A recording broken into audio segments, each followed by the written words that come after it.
और देखिए इस वक्त की बेहद अहम खबर, ईरान की तरफ से बड़ी प्रीएम्प्टिव स्ट्राइक की धमकी दी गई है अमेरिका को, और यह कहा गया है कि ईरान इस बात का इंतजार क्यों करे कि अमेरिका हमला करेगा, बल्कि ईरान एक कदम आगे बढ़कर अब खुद अमेरिका के जहाजों पर हमला कर सकता है। देखिए पिछले 3 दिन से मैं अपने वीडियोस में बार बार यह बात कह रहा था कि अमेरिका ने जो ब्लॉकेट कर रखे हैं, अपने शिप्स खड़े रखे हैं और ईरान के जहाजों को आने जाने से रोका जा रहा है, इकोनॉमिक ब्लॉकेट किया गया है, इसके खिलाफ ईरान की तरफ से अमेरिका के जहाजों पर हमला हो सकता है। मैं पिछले 3 दिन से लगातार यह आशंका जता रहा था और अब ईरान के उप विदेश मंत्री की तरफ से यह बयान सामने आ गया है। देखिए, the tension between the United States and Iran are escalating after Iran's deputy foreign minister Kazem Gharibabadi said Tehran has the right to take preemptive action instead of waiting for US to attack.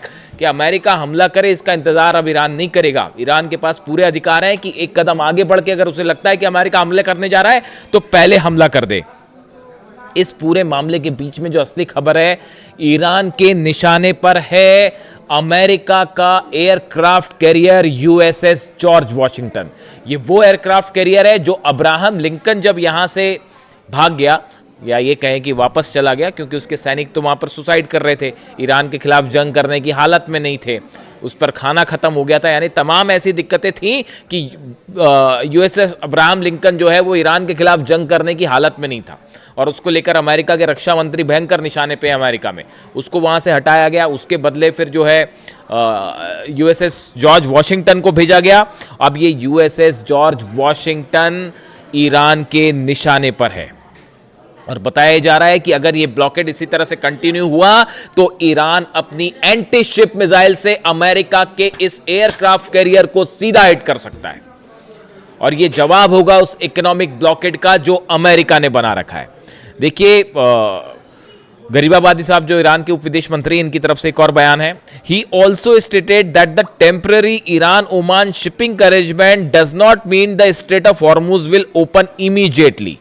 उन्होंने ये कहा कि Oman के साथ हमने आने जाने को, जहाज़ों के आने जाने को लेकर जो कुछ नियम कायदों पर हमारी चर्चा हुई है और एक सहमति सी बनी है, इसका मतलब ये कतई नहीं है कि हॉर्मुज जो है वो खुलने जा रहा है।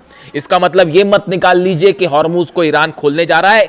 हॉर्मुज पूरी तरह से बंद है, और जब तक अमेरिका ईरान की शर्तों को पूरा नहीं करता तब तक हॉर्मुज बंद रहेगा। पिछले 48 घंटों में सिर्फ एक जहाज पार हुआ है हॉर्मुज से। ये कई महीनों को आप देखें, उसके सबसे लोअर स्तर पर आ गया है यहां से जहाज़ों का निकलना और जो है तेल का निकलना। जनरल मुनीर की जब कल मुलाकात हुई मोहसिन रिजाई साहब से, उसके बाद डोनाल्ड ट्रंप का यह बयान आना कि हमने वहां से जो है बारूदी सुरंगें हटा दी और रास्ता खोल दिया है। डोनाल्ड ट्रंप का यह बयान बता रहा है कि ईरान ने मुनीर के प्रस्ताव को ठुकरा दिया है, जो प्रस्ताव डोनाल्ड ट्रंप ने भेजा था। असल में देखिए, कहा जा रहा है कि डोनाल्ड ट्रंप ने जो है वो मुनीर से फोन पर बात की जाने के पहले और अपने कुछ प्रपोजल्स लेके भेजा था, मुनीर को ऑफर लेकर भेजा था, जिसमें कहा गया था कि हम अपना ब्लॉकेड हटा देंगे और जो है जो सैंक्शंस, नए सैंक्शंस लगाए गए हैं वो भी हटा देंगे, आप हॉर्मुज खोल दीजिए। यानी छटपटा रहा है अमेरिका और डोनाल्ड ट्रंप हॉर्मुज खुलवाने के लिए, ये हकीकत है। और जब मिलिट्री पे आप नहीं हरा पाए, देखिए ये इकोनॉमिक ब्लॉकेड हुआ क्यों? क्योंकि पूरी दुनिया के सामने ये सच सामने आ गया कि अमेरिका की नेवी, ईरान, अमेरिका की नेवी, अमेरिका की फोर्सेस, अमेरिका की सेनाएं, अमेरिका के जहाज, अमेरिका के फाइटर जेट ईरान को नहीं हरा सकते, बल्कि ईरान भारी पड़ गया है। ये बात सिर्फ मयंक मिश्रा नहीं कह रहे, ये बात खुद हिलरी क्लिंटन कह रही है। अमेरिका के इंटरव्यू में बैठ के ये बात बोल रही हैं कि डोनाल्ड ट्रंप की ईरान पॉलिसी सबसे बड़ी हार है डोनाल्ड ट्रंप एडमिनिस्ट्रेशन की। ये बात अमेरिका की पूर्व विदेश मंत्री हिलरी क्लिंटन कह रही है। तो मेरे ऊपर कभी कभी आरोप लगते हैं कि आप जो है ईरान को फेवर कर रहे हैं, ऐसा बिल्कुल नहीं है। मेरा काम है आप तक सच पहुंचाना। मिलिट्री स्ट्राइक छोड़ के इकोनॉमिक ब्लॉकेड इसलिए किया गया क्योंकि यह जंग अमेरिका हारा है। मिलिट्री के स्तर पर भयंकर नुकसान हुआ है अमेरिका को, और अब वो धीरे धीरे डिटेल्स निकल के सामने आ रहे हैं। जॉर्डन में बेसिस तबाह है, बहरीन में बेसिस तबाह है, कुवैत में बेसिस तबाह है। इसके अलावा आप देखिए सीआईए के कई सारे हेडक्वार्टर्स जो है वो हिट कर दिए गए। अब उसका नुकसान धीरे धीरे निकल के सामने आ रहा है। पिछली बार 40-42 प्लेन गिर गए थे, इस बार फिर जो है बताया जा रहा है कि बड़ी संख्या में F-15 जेट्स जो है वो तबाह हो गए। अरब की आप रक्षा नहीं कर पा रहे हैं। अब जो है वो अमेरिका कोशिश कर रहा है कि किसी तरह से हूती के हमले रुकवाए जाएं अरब पर। किसके कहने पर सऊदी ने अटैक किया था? अमेरिका के कहने पर। जो सना में इंटरनेशनल एयरपोर्ट पर जो ईरान का प्लेन उतर रहा था, उस पर सऊदी ने यह कहकर हमला किया कि साहब जो है उससे हथियार उतर रहे हैं। और उसके बाद डोनाल्ड ट्रंप का यह बयान आना कि अब इस गेम में एक नया प्लेयर शामिल होने वाला है, यानी अमेरिका के लिए यह हमले करवाना जो है कोई खेल है, और इसमें नए प्लेयर, उन्होंने सऊदी के लिए यह बात कही थी कि new player will be entering in this game, यानी वो एक नया प्लेयर मान रहे थे सऊदी को। और जैसा तमाम एक्सपर्ट बताते हैं कि अमेरिका की बात मान के सऊदी ने स्ट्राइक कर दी, और अब हालात यह है कि हूती को भी नहीं हरा पा रहे। ईरान तो छोड़ दीजिए, ईरान तो बड़ी दूर की बात है, हूती ने कल फिर एक जहाज ठोक दिया सऊदी का, और वो भी मिसाइल मार के, वो ड्रोन भी नहीं, मिसाइल स्ट्राइक हुई। अमेरिका के अब्राहम टैंक्स जो हैं यमन में, अमेरिका के अब्राहम टैंक्स हैं जो कि सऊदी को दिए गए, सऊदी ने ही वो यमन की सेना को दिए, उस टैंक के ठीक ऊपर जो है वो ड्रोन स्ट्राइक करी हूती ने, और वो पूरा टैंक तबाह हुआ, उसके अंदर धमाका हुआ, उसकी तस्वीरें वायरल है। यानी आप देखिए अमेरिका की जो मिलिट्री पॉलिसी है, इसकी धज्जियां उड़ा दी है ईरान ने। और जब ये कुछ नहीं कर पाए, तब ये इकोनॉमिक ब्लॉकेड वाला खेल शुरू हुआ कि इकोनॉमी को रोकने की कोशिश करेंगे। असल में इसके पीछे अमेरिका की और अमेरिका की मिलिट्री की बहुत बड़ी करारी हार छुपी हुई है। तमाम दुनिया के एक्सपर्ट्स ये राय रख रहे हैं, और अमेरिकन्स भी इस राय को रख रहे हैं। सीनेट में बात कही जा रही है, अमेरिका के सांसद आरोप लगा रहे हैं कि डोनाल्ड ट्रंप, आप ये जंग हार चुके हैं, आपने अमेरिका का सबसे बड़ा नुकसान कर दिया है। ये बात मैं नहीं कह रहा, मैंने तो ये बात उसी दिन कही थी जिस दिन अली खामनेई साहब का असैसिनेशन हुआ था। 28 तारीख को जो मेरा पहला वीडियो बना था, उस वीडियो में मैंने कहा था कि अली खामनेई साहब को अपने असैसिनेट कर दिया। ये असैसिनेशन का नतीजा ये होगा कि अमेरिका ये जंग हारेगा। अली खामनेई साहब के पर हमले का मतलब ये होगा कि अमेरिकन जो हेजेमनी है, सुपर पावर की इमेज है, वो तार तार हो जाएगी। इस हमले का मतलब यह होगा कि अब ईरान एक नया सुपर पावर बनेगा। आज मैं आपको डंके की चोट पर यह बात कह रहा हूं। आपको क्या लगता है, ये वॉर रुकने के बाद क्या जंग रुक जाएगी? हर क्षेत्र में ईरान में तेजी से डेवलपमेंट होगा। जब तक ईरान के ऊपर सैंक्शंस नहीं हटेंगे, ये जंग नहीं रुकने वाली। और आप देख लीजिएगा, कोई चारा नहीं है ईरान के तेल को फ्री करने के अलावा।